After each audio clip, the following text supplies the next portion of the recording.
Hola amigos de Nación.com, soy Jimena Alfaro, periodista de la sección Internacionales de La Nación y me encuentro con Antonio Barrios, quien es analista internacional experto en Medio Oriente. Don Antonio, muchísimas gracias por acompañarnos. Muchas gracias por la invitación. Y bueno, la invitación de don Antonio tiene que ver con que vamos a hablar de un tema que sucedió este martes 28 de enero y que tiene que ver con la presentación del plan de paz para Medio Oriente que hizo Donald Trump con el primer ministro israelí Benjamín Netanyahu. Don Antonio, ¿hace cuánto no se negociaba un acuerdo de paz entre Israel y Palestina como el que vimos en la presentación de este martes? Bueno, primeramente, más o menos desde hace una década se dejó de negociar el proceso de paz. Ha habido un congelamiento de las relaciones no solamente entre los palestinos e Israel, sino también un congelamiento de las relaciones entre Netanyahu, que tiene ya más de 10 años de ser primer ministro, siendo todavía Obama presidente en Estados Unidos. Entonces, hubo un punto de inflexión y un punto de congelamiento en estas relaciones en donde no se llevó a ningún proceso de paz por cuanto Netanyahu, siendo primer ministro en Israel, llevó a cabo todo un proceso acelerado de colonización de territorios pese a las críticas a nivel internacional, y eso llevó a que Estados Unidos tuviera prácticamente una ruptura, obviamente no de relaciones diplomáticas, pero sí una ruptura en el diálogo respecto al tema del Medio Oriente y principalmente el tema palestino, que es uno de los temas más sensibles en la región. Entonces, eso fue suficiente para que Netanyahu, simplemente ante esta lejanía que tuvo con la Casa Blanca, acelerara todo un proceso de colonización territorial, pese a la crítica de Europa, que no pasó de ser más que una crítica, simplemente si la hipocresía europea ha sido, digamos, tan evidente desde esa época y todavía hasta la fecha, que de la mera crítica, digamos, no ha pasado. Entonces, no ha habido una negociación desde hace una década, y eso ha llevado precisamente a que los tres actores claves, Estados Unidos, los palestinos e Israel, y con ayuda obviamente de Rusia y de algunos países europeos, no haya fructificado ningún proceso de paz en la última década. ¿Y cuáles son los principales puntos de este acuerdo que, como vimos, beneficia principalmente a Israel y generó mucha molestia en los palestinos? ¿Nació este acuerdo muerto entre ambos territorios? Desde que se filtró hace aproximadamente un año la información sobre el proceso de paz y esto que se venía tejiendo, en la que estuvo a cargo el yerno de Donald Trump, que le encomendó, digamos, tiene a cargo todo este proceso. Cuando uno ve este proceso, no es nada diferente a otros procesos de paz en el pasado. Es decir, es prácticamente lo mismo, solo que puesto con otras palabras más bonitas, que en efecto, desafortunadamente en esta oportunidad, los palestinos no tuvieron ningún tipo de vinculación ni siquiera en negociación, es decir, prácticamente la imposición de un proceso de paz. En el pasado han habido, por ejemplo, procesos negociadores, se han invitado a los palestinos, se han sido parte de otros países europeos, pero en esta oportunidad es un plan tan unilateral, claro, tan salido de la Casa Blanca, que en realidad este proceso tiene una situación de legitimidad extrema. Entonces, cuando uno ve, por ejemplo, el caso de Jerusalén, que es uno de los casos más polémicos, vemos cómo desde hace 2 años empezó toda una campaña propagandística muy fuerte por parte de Netanyahu en hacer posible que en América Latina en particular, por no hablar de otras regiones, en América Latina se indujera que los países de América Latina reconocieran a Jerusalén como la capital indivisible de Israel, cuando desde 1948 las distintas resoluciones de Naciones Unidas dan por un hecho de que Jerusalén no pertenece a nadie y por tanto pertenece a las 3 grandes religiones monoteístas, en donde tanto árabes como judíos y cristianos tienen derecho, digamos, de acceder a la capital y en consecuencia a los lugares santos más importantes. Entonces, cuando Donald Trump hace aproximadamente un año reconoce de forma unilateral a Jerusalén como la capital indivisible de Israel, pues ahí ya hay una estocada muy fuerte contra otras religiones importantes, contra lo que los palestinos también realmente desean sobre lo que significa el estatus de Jerusalén, y eso ha generado una controversia a nivel internacional al punto de que se incorpora en uno de los puntos más importantes del acuerdo. Tenemos elecciones este año tanto en Israel como en Estados Unidos. Este acuerdo, el nacimiento de este acuerdo, la presentación, por decirlo así, ¿tiene que ver con alguna jugada política para beneficiar tanto a Netanyahu como a Trump? Bueno, es decir, no tengo la menor duda de eso. Es decir, las elecciones del 2 de marzo sería la tercera elección en la que Netanyahu se vería obligado, porque no ha logrado formar un gobierno. Obviamente sobre Netanyahu pesan acusaciones de corrupción, de las cuales ha logrado librarse en los más de 10 años que tiene de ser primer ministro, y en consecuencia, pues sí, por supuesto que esto tiende a ayudar a Netanyahu en este proceso, porque obviamente le da, digamos, mucho poder a todos los sectores con los cuales muchos de ellos adversos a Netanyahu políticamente, que lo quieren sacar del poder, como aquellos que quieren que permanezca en el poder, incluso hasta el mismo candidato opositor de Netanyahu, Benny Gantz, que es más moderado, pues aplaudió el proceso de paz y en consecuencia, bueno, habría que ver políticamente cuánto le favorece. Yo no tengo la menor duda que va a haber un favorecimiento, pero bueno, habría que ver ya en el proceso electoral hasta dónde esto realmente le puede llegar a favorecer a Netanyahu. No tengo la menor duda que políticamente, obviamente, hay algo en la cual algunos sectores muy extremistas religiosos dentro de Israel igualmente van a aplaudirlo, pero en consecuencia cuando uno ve, por ejemplo, el caso de Estados Unidos con la política y lo convulsa que está con el impeachment contra Donald Trump, obviamente todo esto es un poco para darle de comer también a esta alianza estratégica fuerte, muy cohesionada que hay entre el sector evangélico blanco que apoya a Donald Trump y en consecuencia apoya a Israel. Entonces, y obviamente a través del AIPAC, que es la organización, el lobby judío dentro de Estados Unidos, obviamente tiene que haber una ganancia política para Donald Trump. Habría que ver hasta dónde, si el impeachment puede significar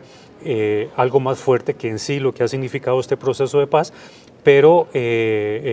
también porque este juicio político está socavando un poco las bases del poder político que en este caso, digamos, Donald Trump está enfrentando. Entonces, yo no tengo la menor duda que sí los puede llegar a favorecer, pero solamente en el momento en que se dé el proceso electoral, ahí se podría llegar a medir. Porque para el 2 de marzo está lo de Netanyahu, las elecciones, pero exactamente, ya queda mes y medio. Pero para el caso de Estados Unidos es hasta noviembre y habría que ver cuánto puede llegar a fructificar. ¿Que nació muerto? Sí, sin duda, porque es un acuerdo unilateral en donde los palestinos no han tenido y no han sido involucrados en este proceso. Y es que además cuando vemos, por ejemplo, que la propuesta de que anexar el Valle del Jordán a Israel, ¿verdad? La soberanía, mejor dicho, es una promesa de Netanyahu para las elecciones legislativas que fueron el año pasado. Entonces ahí es donde uno vincula completamente lo político con la presentación de este acuerdo. Sí, de hecho es un acuerdo que tiene toda una estructura geopolítica. Cuando hablamos de lo geopolítico estamos hablando de cuánta importancia tiene toda la disputa geográfica que hay en la región, principalmente en Cisjordania y los territorios ocupados, con la política y de cuánto le podría favorecer políticamente hablando a Netanyahu este proceso. Cuesta mucho, yo tengo mis dudas de que le puedan llegar a favorecer porque un proceso de paz como o este plan de paz, hay una diferencia entre un plan de paz y un proceso de paz, porque cuando hablamos de proceso estamos hablando de negociación, de los actores claves en este conflicto que están siendo involucrados en esto. El plan de paz es un plan de paz que ha sido impuesto desde la Casa Blanca sin mayor miramiento, sin involucrar a nadie más. Entonces es un plan que tiene obviamente una estructura geopolítica que tiende a favorecer, es un plan a la medida de los intereses geopolíticos de Israel en la región. Perfecto. ¿Y usted cree que este plan pueda contribuir a dividir el mundo árabe islámico o más bien puede ayudar a unificarlo? Ya está dividido porque a pesar de que el discurso, que lo escuché completo, de Donald Trump, al igual que de Netanyahu, ayer, cuando presentaron este plan, ya Jordania está en desacuerdo con el tema de los refugiados, porque es decir, Donald Trump habla de que moralmente hablando todos los países del Medio Oriente tienen la obligación de recibir a los palestinos que ahora perdieron el derecho del retorno, de regresar a Israel cuando habían sido sacados a la fuerza con la creación del Estado de Israel en 1948, que es lo que llaman el Nakba, que es el desastre palestino que sufrió y toda la gente que fue expulsada, casi 1 millón de personas en aquel entonces y que siguen siendo expulsadas, producto de la forma en cómo ha venido Israel colonizando los territorios en Cisjordania, toda la demolición de casas, todo el desconocimiento para que los palestinos puedan construir nuevas casas, todo lo que significan los asentamientos judíos, la conformación de los asentamientos judíos, de los cuales pude conocer algunos de ellos, prácticamente son asentamientos que eran palestinos y que ahora son judíos. Ya hay hospitales, hay casas, hay grandes colonias ya debidamente conformadas con universidades en donde anteriormente pertenecían a los palestinos. Entonces, eso es muy grave porque se le están otorgando derechos exclusivos a Israel, derechos de los cuales son inexistentes cuando Estados Unidos de forma unilateral le reconoce a Israel la jurisdicción y la soberanía sobre los Altos del Golán, claro, la jurisdicción de la forma en cómo presentó, por ejemplo, el caso de las fronteras dentro del territorio cisjordano, de cómo adquiere derechos totales, y también por el tema de las aguas en Gaza, que no es una cuestión de seguridad como muchas veces aducen, es una cuestión de que las aguas territoriales de los gazatíes, a los cuales tienen derecho de navegación, ahora están bajo control de Israel porque ahí hay gas natural y hay petróleo, entonces no es un tema de seguridad. Don Antonio, y tal vez si podemos explicar los cambios geográficos, digamos, que se anunciaron en este plan para que nos quede más claro tanto a las personas que nos ven como... Sí, bueno, aquí yo tengo dos mapas conceptuales que son los que se presentaron tentativamente, que incluso el mismo Netanyahu autorizó su publicación en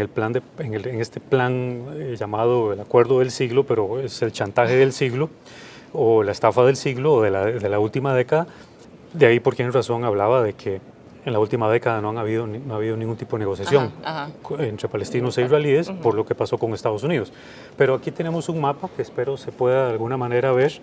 cómo lo que se pretende con los territorios ocupados por parte de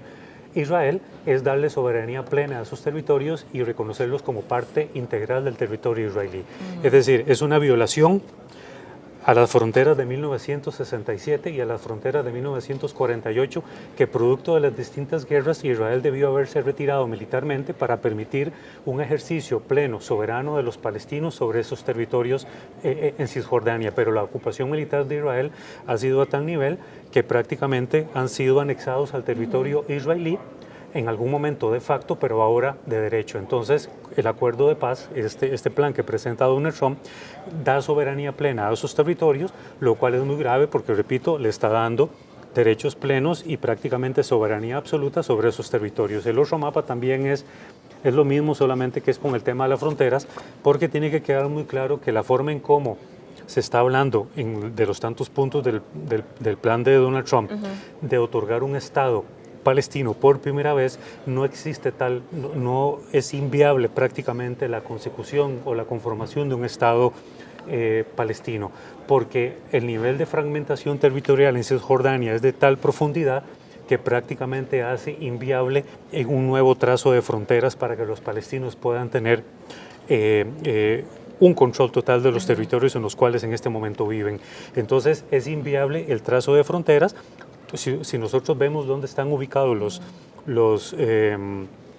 todas las colonias judías o los asentamientos judíos, vemos que hay una fragmentación y prácticamente imposibilita eso que llamamos unidad nacional por parte de los palestinos. Un túnel, ¿verdad?, entre Cisjordania y Gaza, creo que es. No, de hecho ya hay un túnel que existe ahí, que es parte de la forma en como los gazatíes, los palestinos gazatíes pueden pasar a Cisjordania, que es el túnel que Israel creó para evitar, digamos, que por superficie normal los palestinos puedan pasar, porque tendría que pasar por territorio israelí. Claro, entonces,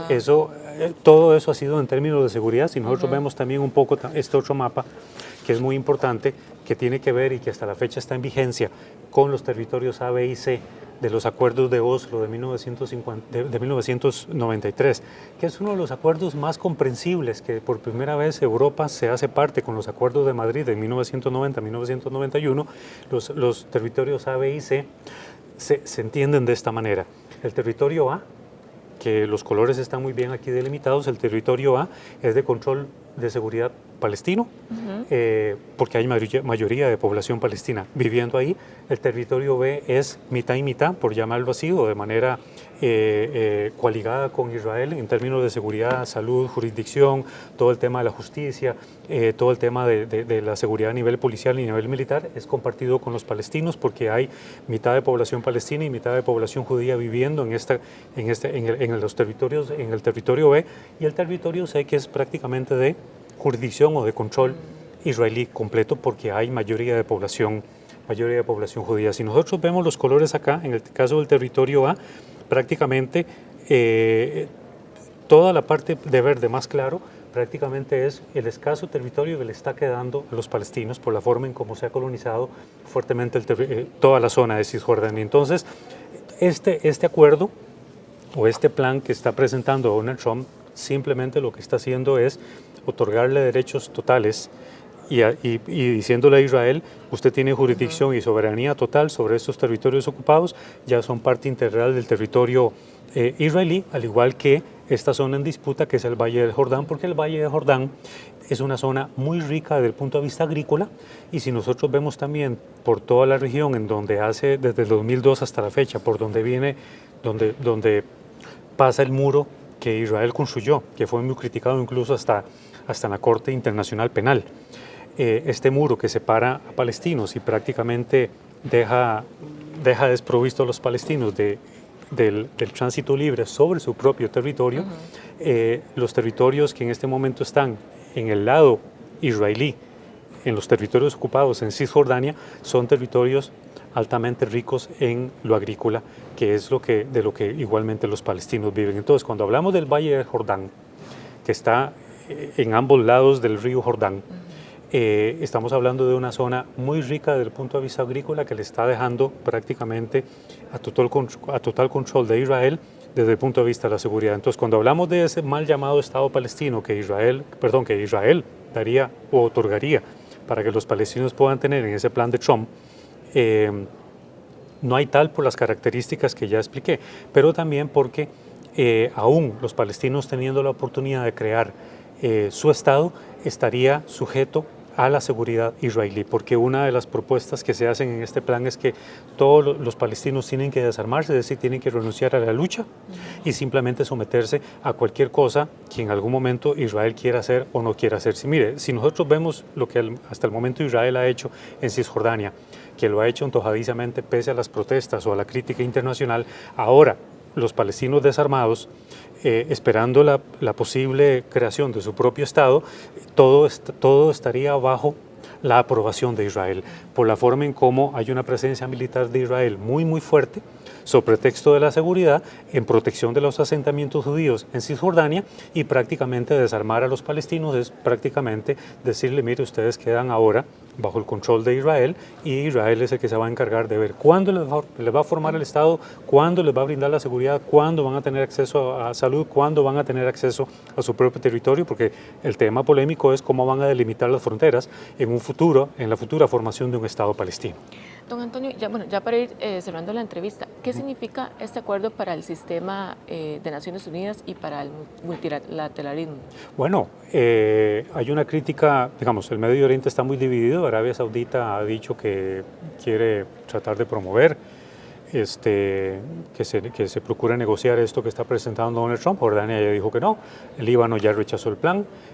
Irak también lo rechazó, porque no pueden recibir a los palestinos que quieran venir en una condición de caos como el que Irak en este momento está teniendo. Los kurdos no pueden recibir a nadie porque suficiente tienen con los sirios, producto de la guerra. Entonces, los europeos están divididos. Por un lado, Alemania dice que va a estudiar el plan. Francia, hace un año Francia estaba opuesto al plan,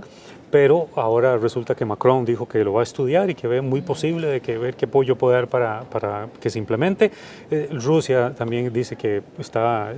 la expectativa, ya incluso Guterres, que es el secretario general de Naciones Unidas, ya él había dicho de que ellos van a seguir con la política característica histórica de dos estados a través de una negociación, no la imposición de un plan como en este caso Donald Trump lo está haciendo. Entonces hay una fuerte división a nivel mundial, en el Medio Oriente, en Europa. En América Latina no ha habido mayor pronunciamiento de absolutamente nada, porque somos muy tardíos en eso, a pesar de que hay países que reconocieron a Jerusalén como la capital indivisible de Israel, pero las tres grandes regiones claves, como Asia, por ejemplo, con China y Rusia, y el papel preponderante que han tenido, o en el caso de la Liga Árabe, que ya dijo en algún momento, hace escasas horas dijo de que no está de acuerdo con este plan y que quieren buscar algo alternativo para volver a rescatar la negociación, no la imposición de un plan. Igualmente los europeos están muy fuerte divididos en ese sentido, lo cual yo creo que todo el dinero